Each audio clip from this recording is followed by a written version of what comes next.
Jangan lupa untuk subscribe dan nyalakan lonceng notifikasinya agar kamu tidak ketinggalan kisah-kisah menarik selanjutnya. Gunakan earphone dan pejamkan matamu untuk menciptakan pengalaman terbaik mendengarkan podcast kami.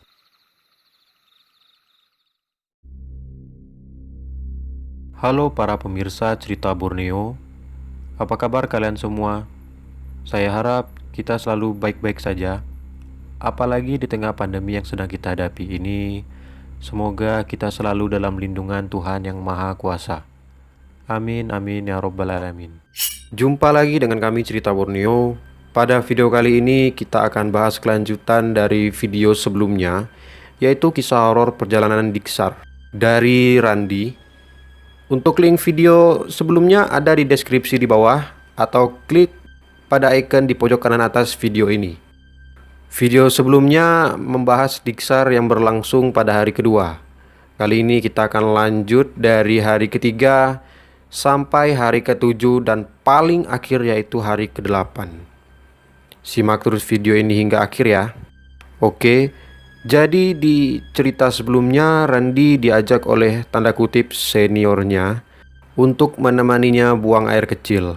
Namun malah kesasar di dalam hutan, kemudian berhasil untuk kembali ke camp. Nah, di sini ada cerita yang ketinggalan nih pemirsa. Sebelum Randi ditemukan oleh seniornya, dia bertemu dengan Bang Ika yang punya kelebihan itu. Masih ingat gak? Yang di awal-awal perhitungan total peserta sebelum keberangkatan. Saat bertemu dengan Bang Ika di hutan, Bang Ika ini tipe-tipe orang yang sangat pemberani. Dia berani menyendiri di dalam hutan yang gelap. Nanti saya akan ceritakan kisah saat Bang Ika mengerjai Randi untuk bertemu dengan kuntilanak. Disimak terus ya. Randi lalu ditanya oleh Bang Ika saat Bang Ika bertemu dengannya tersesat di hutan. "Ngapain kau di hutan lo?" Tembolo adalah nama samaran atau nama kesayangan Randi di Sispala. "Saya kesasar bang, tadi ada senior yang minta temenin buang air kecil, sekarang dia malah ngilang. Jadi saya bingung kemana perginya dia." "Hah, sini kau ikut dengan aku," kata Bang Ika. Kemudian Randi diajak oleh Bang Ika, hanya mereka berdua, menuju ke suatu gubuk yang gelap dan tanpa adanya cahaya.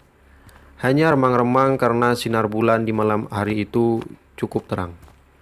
Randi pun ditanya kenapa bisa masuk sampai ke hutan dan apa tujuan dia berpisah dengan rombongan apalagi sedang jam tidur.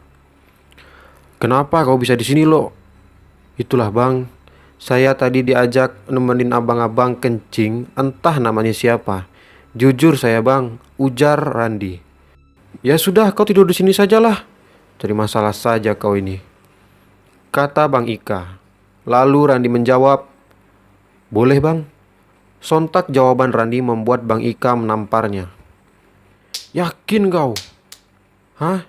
Yakin?" "Yakin bang," ucap Randi. Sampai pada tamparan ketiga, enggak bang." Ujung-ujungnya pun Randi menolak.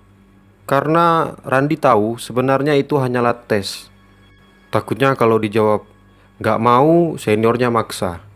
Tahu-taunya jawab iya pun tetap juga dimarahin. Walaupun remang-remang, gubuk tersebut masih tetap tercahayai oleh cahaya bulan. Untung saja Bang Ika orangnya agak putih dan selalu menggunakan baju berwarna terang. Bang Ika pun berkata, "Ini hutan, kau jangan sembarangan. Main pergi sana sini, disuruh tidur di tempat seperti ini pun kau mau. Kau mau lihat setan? Oke, sini ku buka mata batin kau." "Ah, gak mau bang, saya takut," jawab Randi. Lalu Bang Ika menjawab, "Gak apa-apa, biar kau tahu isi di hutan ini. Jadi kau gak bisa sembarangan di hutan seperti ini." Karena Randi ini dikenal oleh senior-seniornya sebagai orang yang sembrono, maka diberilah pelajaran oleh Bang Ika ini. Randi pun disuruh berbaring sembari menutup kedua matanya. Saat menutup mata, kedua mata Randi lalu disentuh oleh dua jari Bang Ika mata kirinya dengan jari telunjuk dan mata kanan dengan jari tengah Bang Ika. Karena suasana saat itu sedang rintik hujan dan hanya terdengar suara-suara jangkrik dan hewan-hewan hutan, Randi pun tidak mendengar bacaan-bacaan yang dibaca oleh Bang Ika. Saat itulah mata Randi mulai seperti mengantuk. Beberapa saat kemudian Randi disuruh membuka matanya, akan tetapi dia merasa matanya seperti orang yang sehabis bangun tidur. Kalian tahu kan rasanya membuka mata saat setelah bangun tidur? Sangat berat sekali dia membuka matanya. Tetapi rasa berat membuka mata itu diiringi oleh rasa panas dan pedih di bola matanya, seperti melihat di dalam air laut yang asin, tapi rasa perihnya berkali-kali lipat. Randi pun hanya bisa sedikit membuka kelopak matanya karena matanya sangat-sangat perih dan agak panas.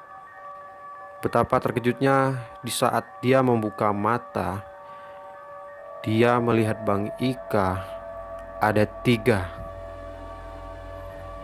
Bang Ika yang asli ada di tengah dan 2 lainnya di kiri kanan belakangnya, seperti samar-samar. Randi pun melihat banyak makhluk-makhluk yang tak pernah ia lihat sebelumnya. Ya Allah, Bang, ampun, ampun. Jangan buka mata batin saya, Bang. Tolong tutup, Bang, tutup, ucap Randi sembari menangis. Makhluk-makhluk yang tak pernah dilihat Randi pun bentuknya aneh-aneh. Ada yang bertanduk, tapi salah satu tanduknya patah setengah. Ada yang memiliki kepala, tapi matanya ada di bahu kiri dan kanan. Ada yang tampangnya gelap dan mulutnya ada di dagu. Ada yang fisiknya menyerupai monster. Kita lihat monster di film-film saja sudah keheranan dengan bentuknya. Tapi kali itu Randi melihat bentuk nyatanya. Wow. Randi kemudian disuruh berbaring dan mata batinnya pun ditutup kembali karena Randi mulai menangis jadi-jadinya karena ketakutan.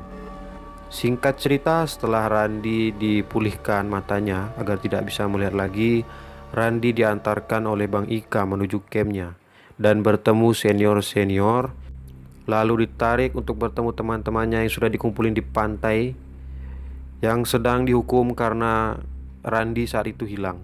Jadi kawan-kawannya disalahin semua. Kegiatan esoknya dilanjutkan dengan arung basah dan sampailah pada hari keempat.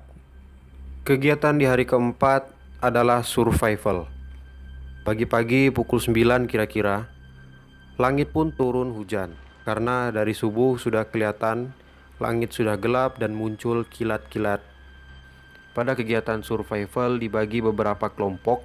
Ada yang 3 orang satu kelompok dan ada yang 4 orang satu kelompok karena pesertanya ada 13 orang. Kelompok Randi ini terdiri dari Randi dan kawan-kawannya yang berinisial HE dan AN. Tiap-tiap kelompok memulai kegiatan pada jam 9 pagi itu, bersama dengan masing-masing para panitia untuk mengantarkan mereka ke titik-titik yang sudah ditentukan. Kegiatan survival ini dilakukan selama 2 hari, dari hari keempat sampai hari ke-6, dengan tujuan uji ketahanan peserta di alam liar. Di sini mereka harus bertahan hidup, seperti mencari makan, minum, dan lain-lain secara tim. Mereka diarahkan jalan menuju masuk ke dalam hutan, kira-kira 1 kilometer dari camp dan bivak mereka. Mulailah agenda survival ini. Pada kelompok Randi, mereka sepakat untuk berbagi tugas. Randi membangun bivak, sedangkan HE dan AN mencari kayu untuk api unggun, serta sebagai atap bivak mereka. Tiap-tiap kelompok berpisah dengan jarak yang cukup jauh, jadi kesempatan untuk saling bertemu sangat kecil dan mereka juga tidak tahu di mana titik-titik kelompok lain mendirikan camp mereka. Saat mencari kayu, HE dan AN tidak sengaja bertemu dengan teman mereka dari kelompok lain. Saking jauhnya mereka mencari kayu-kayu kering. Setelah mendapatkan kayu, HE kembali ke bivak. Sesampai di bivak, Randi bertanya pada HE, "Woi, si AN kemana?" "Tuh di sana." "Tah lagi ngapain aja dia tuh?" sahut HE. Terlihat dari jauh kalau si AN sedang duduk di atas batang pohon sagu. Mereka berdua kira si AN ini sedang mencari ulat sagu untuk mereka makan. Tapi saat mereka menemui AN, "Lagi ngapain kamu?" kata HE. "Gak, lagi gabut aja nih ngobrol-ngobrol sama si Butet." Sontak mereka berdua bingung serta kaget. Karena tidak ingin membuat keruh suasana, mereka lalu mengajak AN kembali ke bivak dengan alasan nanti dimarahi senior. Sesampai di bivak, mereka bilang kalau di sana itu tidak ada satu orang pun kecuali dia. AN pun kaget. "Lalu aku ngobrol sama siapa dari tadi?" Randi dan HE pun bilang ke AN untuk jangan banyak melamun karena ini hutan. Singkat cerita, petang pun tiba. Mereka membuat api unggun. Kebetulan di dekat-dekat situ ada ubi. Mereka bakarlah ubi itu untuk santapan mereka. Matahari pun terbenam. Ada 2 orang panitia senior. Mereka datang untuk mendengar laporan tentang apa-apa yang sudah mereka kerjakan. Saat waktu maghrib, mereka bergegas untuk bersiap sholat. Mereka lalu mandi di air mengalir dari bukit serta berwudu. Kebetulan AN ini non-muslim, jadi dia cukup duduk-duduk saja di dekat api unggun. Saat sholat, tidak ada kejadian apapun. Semua tampak biasa-biasa saja. Sampai saat mereka tidur. Mereka bertiga ini sangat susah untuk tidur karena masih perlu adaptasi. Jadi mereka ngobrol-ngobrol sampai ada yang bilang untuk bagaimana kalau tidurnya pakai shift. Jadi shift ini nanti 1 orang yang tidur dan 2 orang yang berjaga. Masing-masing orang akan mendapatkan jatah tidur selama 2,5 jam sampai tiba waktu pagi. Shift pertama AN tidur, sedangkan Randi dan HE juga berjaga di depan bivak di depan api unggun. Karena mereka melihat kalau si AN ini terlihat sangat teler, jadi AN dibiarkan untuk tidur duluan. Saat mereka berdua berjaga, HE dan Randi untuk menghilangkan bosan mereka main yang namanya SOS. SOS ini kayak main coret-coretan di atas tanah. Bila salah satu pemain berhasil mencoret SOS, maka dia adalah pemenangnya. Ini adalah permainan waktu masa kecil ya, kalau kalian tahu. Di tengah bermain, HE ngasih ide ke Randi kalau enaknya besok itu mancing. Randi pun menyetujui ide tersebut. Lumayan untuk sarapan pagi-pagi makan ikan. Di tengah mereka asik-asiknya bermain, mereka berdua melihat bivak itu bergoncang seperti ditendang. Mereka pikir itu HN yang tidurnya sambil ngigau. Jadi ketendang mungkin kan. Setelah dicek ke dalam bivak, ternyata posisi si AN ini sedang tidur terlentang, sambil badannya dari ujung kaki sampai badan terselimuti oleh pasir. Dan juga posisi bivak dengan anggota tubuhnya AN ini sangat jauh. Apabila bivak seperti ditendang ataupun bergetar itu pasti si AN butuh tenaga untuk bergeser. Posisi bivak saat itu berada dekat dengan pintu masuknya yang mengarah ke api unggun. Jadi Randi dan HE ini sangat jelas melihat bahwa bivak itu bergetar. Diceklah, si AN di dalam bivak itu rupanya masih tertidur dengan berselimutkan pasir dari ujung kaki ke badan. Kok aneh sih? Bivak ini kan cukup luas untuk kita bertiga. Apalagi dia cuma tidur sendiri. Gak mungkin lah badannya nyampe nendang. Kemudian HE membalas, "Udahlah Ran, biarinlah." Mereka pikir itu sebagai tanda bahwa mereka itu terlalu ribut. Karena saat main SOS, Randi dan HE ini terbawa suasana. "Jangan curang-curang woi. Ah, kampret." Begitulah kira-kira percakapan mereka saat mereka main SOS. Waktunya gantian Randi untuk tidur. Jadi setelah AN tidur, Randilah tidur. Giliran HE dan AN yang berjaga. Waktu itu langit sudah terlihat sedikit cahaya matahari. Perkiraannya pukul 4 atau jam setengah 5-an. Saat tertidur, Randi bermimpi. Dia mimpi dikejar-kejar oleh sekelompok orang yang ramai. Di mimpi itu, dia sedang berbaris bersama teman-temannya dan senior-seniornya. Dan anehnya entah dari mana, Sekelompok orang itu mengejar Randi tanpa mengejar orang yang lain, serta senior-seniornya hanya bisa terdiam menyaksikan Randi dikejar. Awalnya Randi tenang, tapi dia kaget saat sekelompok orang itu melempar celurit dan parang ke arahnya. Randi pun lari di dalam mimpi itu, tak tentu rudu. Tidak ada satupun yang menolong dia saat itu. Sampai-sampai ia terbangun dan ketakutan. Pagi pun tiba. Hari ini sudah hari kelima mereka survival. Pada siang hari, Randi pergi menghadap senior-senior di camp asal mereka. Di situ Randi menghadap ke seniornya untuk bilang kalau dia tidak sanggup lagi untuk melanjutkan survival karena Randi masih shock dengan mimpinya semalam. Senior-senior pun tidak mengizinkan.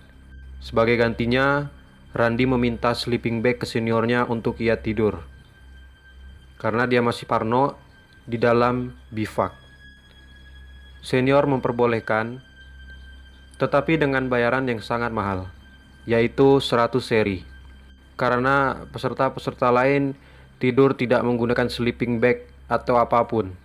Randi kemudian seri ini adalah push up, di mana satu serinya itu adalah 15 kali.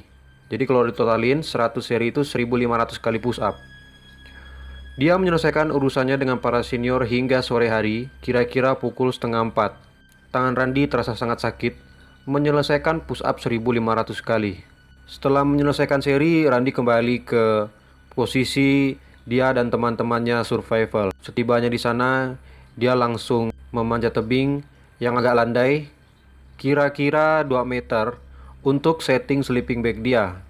Posisi Randi memasang sleeping bag itu kelihatan seperti kepompong ya.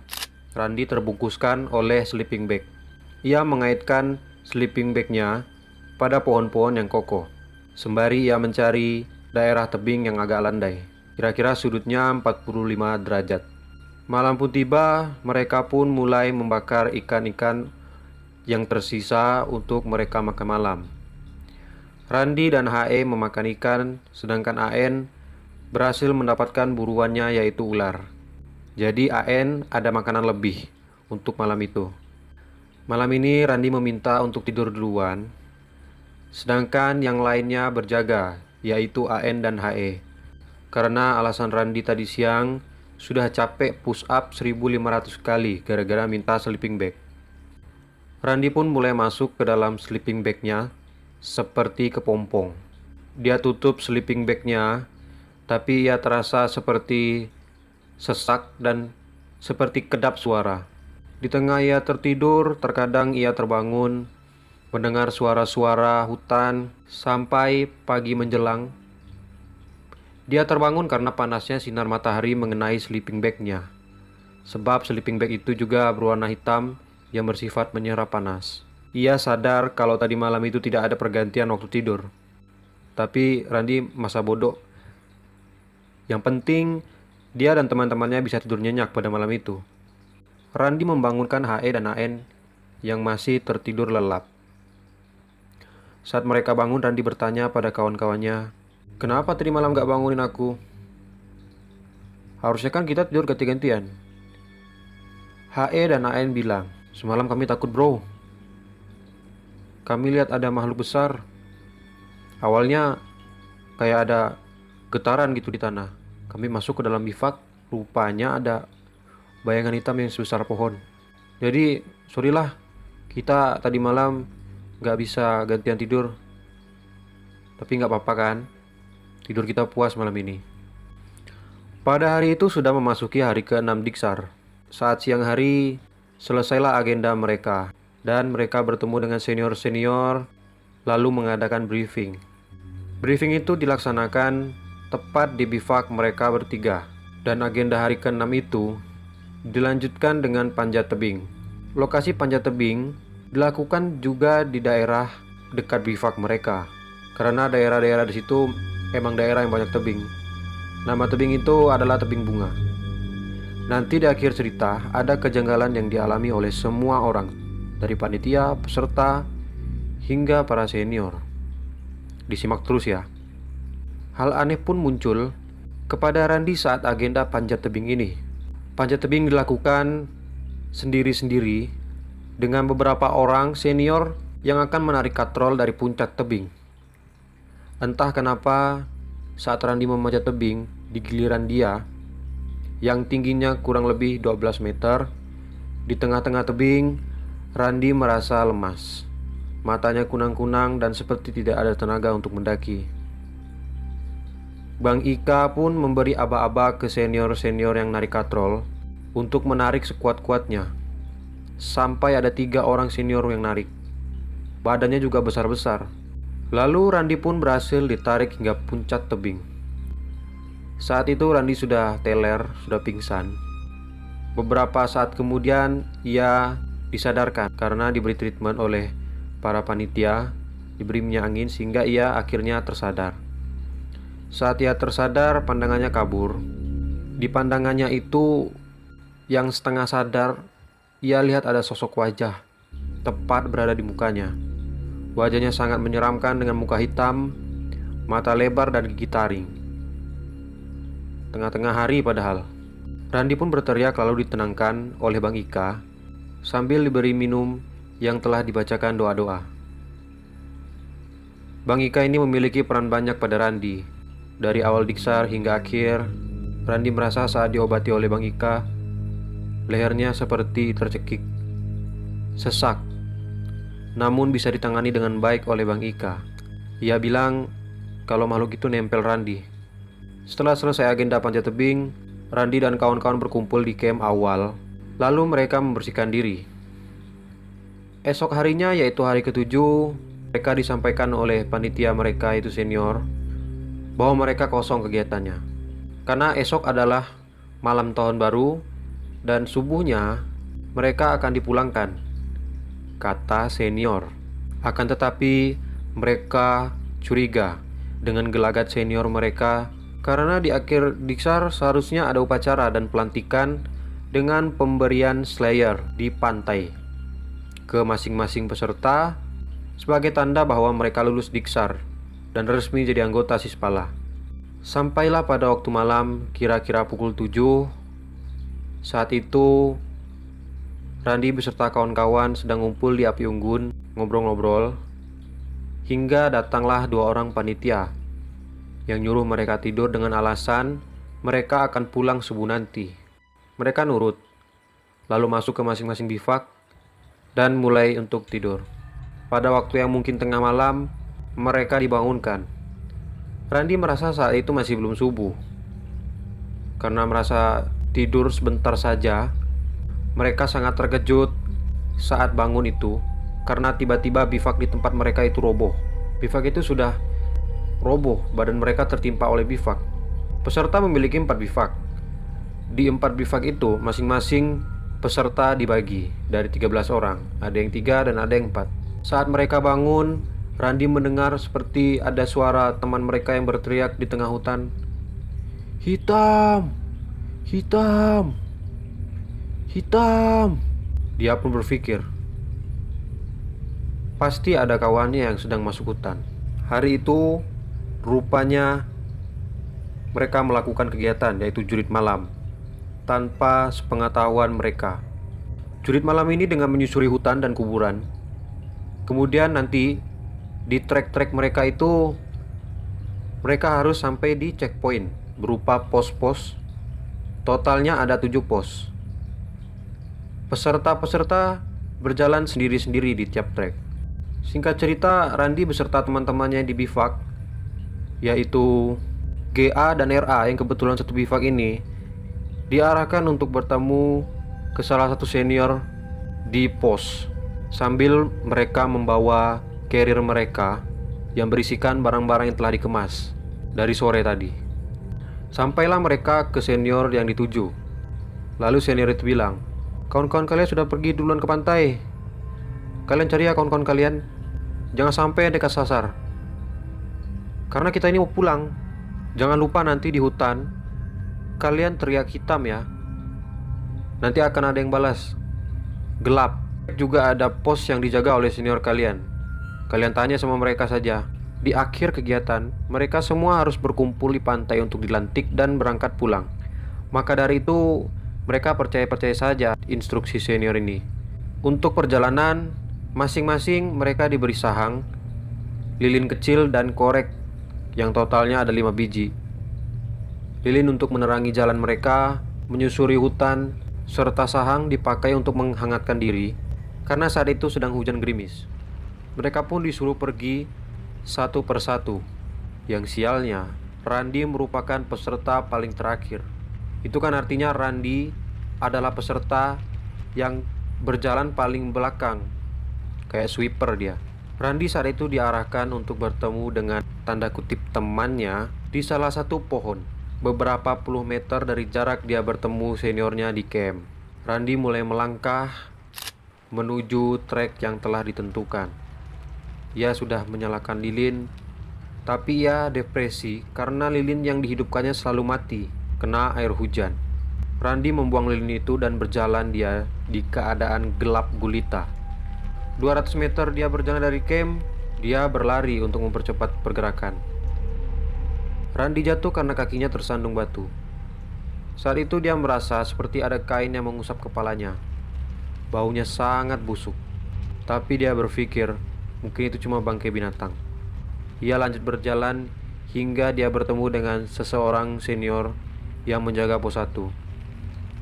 Di sana dia belum diberi ujian yang berarti, hanya ceramah-ceramah biasa, senior ke junior. Di tengah-tengah senior itu ngomong, dia nunjuk ke arah hutan yang masuk ke dalam. Senior itu berkata, "Kau lihat gak tuh di ujung sana ada apa?" "Gak kelihatan bang." "Oh, itu tenda bang," jawab Randi. "Yang bener dong, coba lihat lagi," ujar seniornya. Saat Randi mulai melihatnya betul-betul, menyambarlah kilat. Dari kilatan itu yang memperlihatkan bahwa rupanya itu adalah kuburan Cina. Randi berpikir itu adalah tenda karena bentuknya melengkung-lengkung. Yang dikira itu adalah mungkin punya senior atau siapapun. Randi kaget dan nyalinya langsung ciut. Rupanya di ujung sana sudah daerah kuburan Cina dan Randi harus melewati jalan-jalan setapak. Randi kemudian disuruh untuk seniornya melanjutkan perjalanan lurus ke depan mengikuti trek. "Hitam! Hitam! Hitam!" teriak Randi. Sampai akhirnya dia melihat ada pos yang diterangi oleh lampu. Dengan semangat dia menuju ke pos tersebut. Randi mulai agak tenang karena gelapnya hutan yang ia lalui serta ia merasa sendirian. Sesampainya di pos 1, Randi malah nabrak seniornya, yaitu Bang DE. Saking semangatnya ia menuju ke sumber cahaya di pos 1. Pos ini terbuat seperti bangunan semi permanen, layaknya pos satpam. Saat itu Bang DE berjaga bersama satu orang temannya yang Randi lupa nama senior tersebut. Nah, tadi kan Randi terjatuh. Saat ia mulai membuka matanya karena kelilipan, samar-samar ia melihat ada 4 orang yang berada di dalam pos itu. Pikirannya sudah sangat-sangat kacau. Kemudian ia mulai berdiri dan lihat bahwa ternyata di pos itu hanya 2 orang. Lantas 2 orang lagi yang ia lihat tadi itu siapa? Tapi Randi tidak berpikir jauh, karena yang ia pikirkan itu hanyalah bagaimana caranya ia bertemu dengan temannya. Di saat itu Bang DE melancarkan aksinya. Dengan diberi ujian, Randi dimintai pitanya.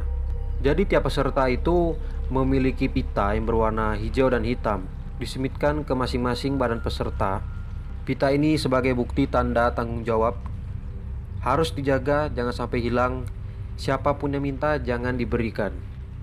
Itu merupakan aturan pita. Di saat itu Bang DE melancarkan aksinya dengan memberi ujian meminta pita tersebut dari Randi. Tapi Randi selalu menolak. "Mana pitamu?" "Sini," kata Bang DE. "Enggak bang, enggak boleh. Pita ini tidak boleh dikasih ke siapapun," jawab Randi. Tapi Bang DE tetap memaksa. Randi pun tak punya pilihan dan harus kabur melarikan diri melewati hutan yang bukan dari trek. Larilah dia sambil dikejar oleh para seniornya. Dia punya ide dan bersembunyi di balik pohon. Dan saat itu ia menyembunyikan pita tersebut di dalam celana dalamnya. Lalu dia berpura-pura pingsan. Bang DE yang menemukan Randi dalam keadaan pingsan membopong Randi kembali ke pos. "Gimana nih? Apa dia harus dibawa ke camp?" ucap Bang DE. "Gak usah, biarin aja dulu," ucap temannya. Beberapa lama kemudian Randi pun sadar dari pingsan pura-puranya itu. Bang DE masih tetap menanyakan pita yang dipakai Randi. "Mana pitamu yang tadi aku minta?" "Sini." "Ngapain kamu lari-lari?" ucap Bang DE. "Waduh, gak tahu nih bang, kayaknya hilang tadi saat saya lari ke hutan." Randi terpaksa berbohong karena ia harus menyelamatkan pita itu bagaimanapun caranya. Pita itu juga jadi syarat kelulusan Diksar. Karena Randi tidak memberikan pita itu kepada Bang DE, sebagai gantinya Randi diberi hukuman yaitu push up. Setelah push up, ia disuruh jalan lurus ke depan untuk sampai ke pos 3. Singkat cerita, Randi sampai ke pos 3. Saat sampai, Randi sangat senang karena ia lihat rupanya yang jaga pos itu adalah senior pelatihnya yang udah lumayan akrab dengan Randi. Namanya Bang Rik. Biasanya Randi sering pergi untuk menemani Bang Rik urusan makan dan lain-lain bersama-sama. Di pos ini Randi hanya ngobrol-ngobrol dengan Bang Rik. Randi bertanya ke Bang Rik, jalan mana yang harus dia lalui untuk bertemu dengan teman-temannya. Bang Rik bilang dia harus jalan lagi lurus ke depan hingga menemui pos 4. Nanti dari pos 4 akan memberikan clue. Di pos itu Randi lihat Bang Rik ini sendirian di pos. Karena Randi peserta yang paling terakhir atau paling belakang, ngikutlah Bang Rik ini bersama Randi menuju ke pos 4. Di perjalanan Bang Rik bilang, "Hari ini aku lagi gak enak badan lo, jadi kita pergi sama-sama ya ke pos 4. Sampai di pos 4, Randi disambut oleh senior-senior yang menjaga pos tersebut. Di sana kembali Randi diuji untuk diminta pitanya. Karena di pos sebelumnya ia bilang kalau pitanya hilang, yaitu di pos 2, padahal disembunyikan di dalam celana dalamnya.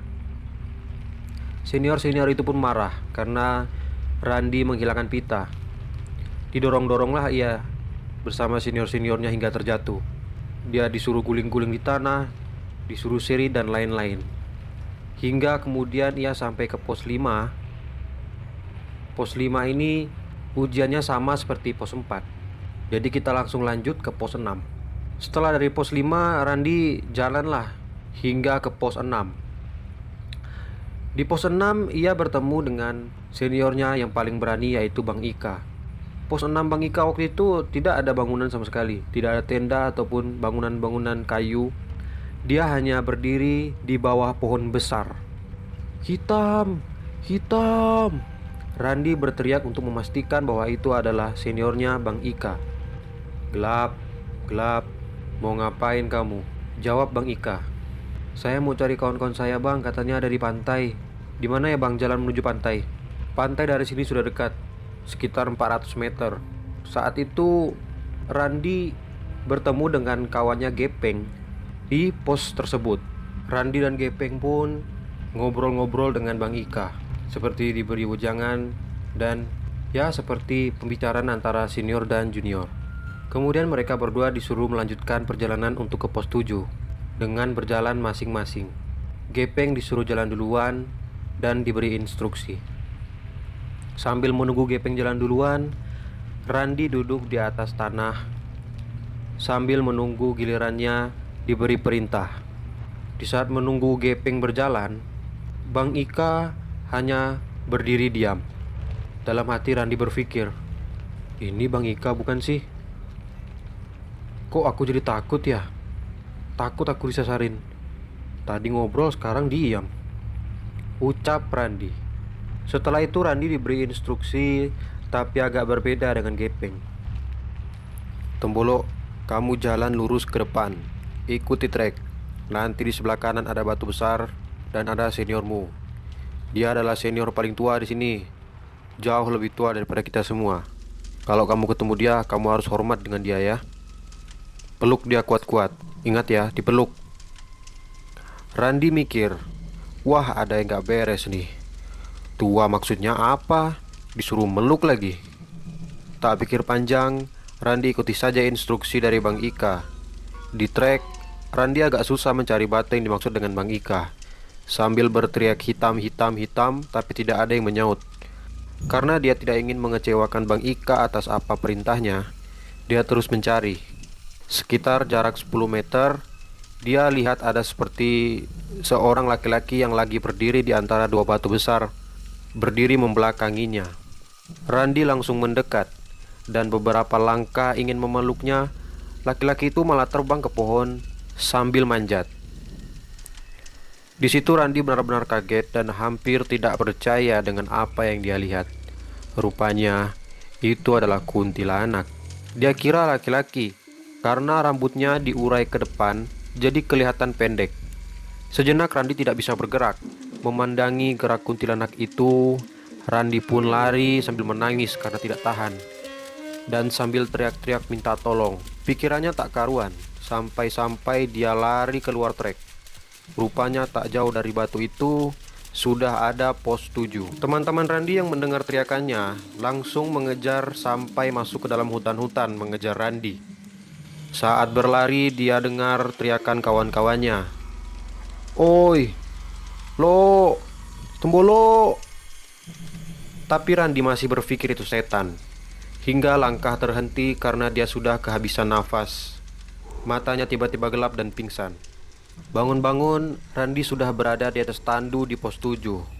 Saat bangun, dia kembali menangis dan memeluk teman-temannya yang sudah ada di sana. Kalian ini kemana saja? Susah aku nyari kalian, kata Randi. Kamu yang kemana lo? Kenapa kamu sampai lari ke dalam hutan? Jawab salah satu seniornya. Saya disuruh nyari batu bang, di sebelah kanan. Terus disuruh peluk senior yang ada di batu itu, jawab Randi. Di pos 7 sudah ada Bang Ika. Bang Ika sudah ganti baju karena basah saat menjaga pos 6. Selesai sudah agenda mereka pada saat itu, yaitu jurit malam. Randi beserta teman-temannya 13 orang pergi menuju pantai. Saat itu matahari sudah mulai kelihatan cahayanya, kira-kira pukul 6 pagi. Di sana mereka merasa lega karena rupanya ini adalah puncak dari kegiatan Diksar. Di pagi itu sebelum mereka mandi, diadakanlah upacara pelantikan. Mereka dilantik pada upacara menggunakan baju serta badan mereka yang masih kotor akibat perjuangan mereka saat menyusuri hutan di jurit malam. Masing-masing peserta diberikan slayer berwarna hijau diikat di leher mereka. Mereka juga disuruh minum air kelapa dan disiram sebagai tanda mereka semua sudah resmi jadi anggota Sispala. Setelah mereka upacara, mereka mandi dan bersiap untuk pulang bersama-sama. Upacara dan pelantikan pun selesai kira-kira pukul 11 siang. Mereka semua pun siap untuk pulang.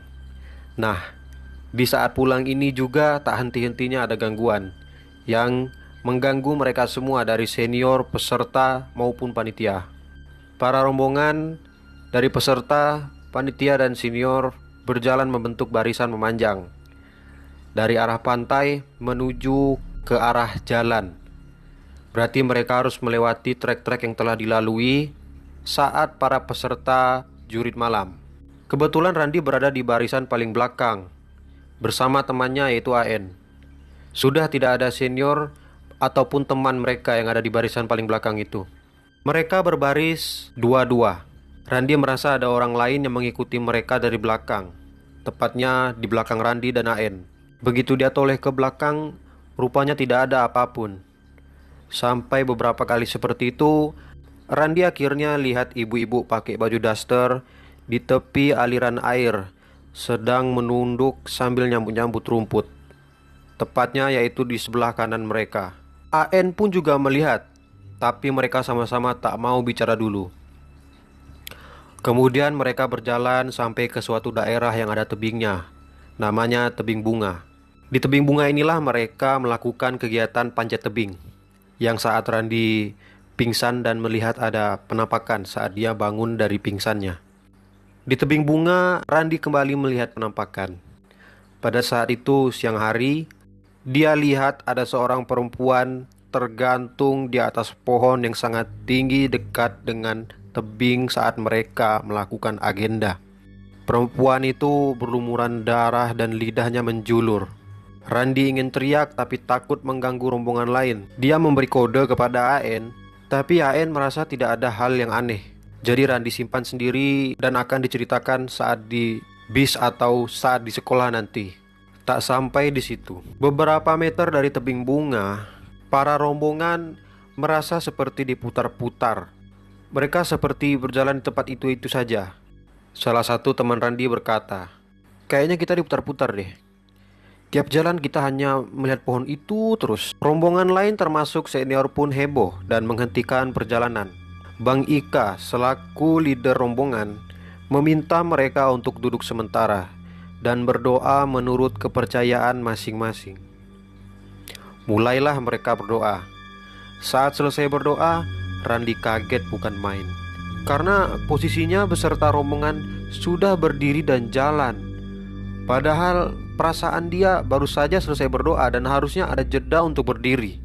Tapi ini posisinya sudah jalan saja.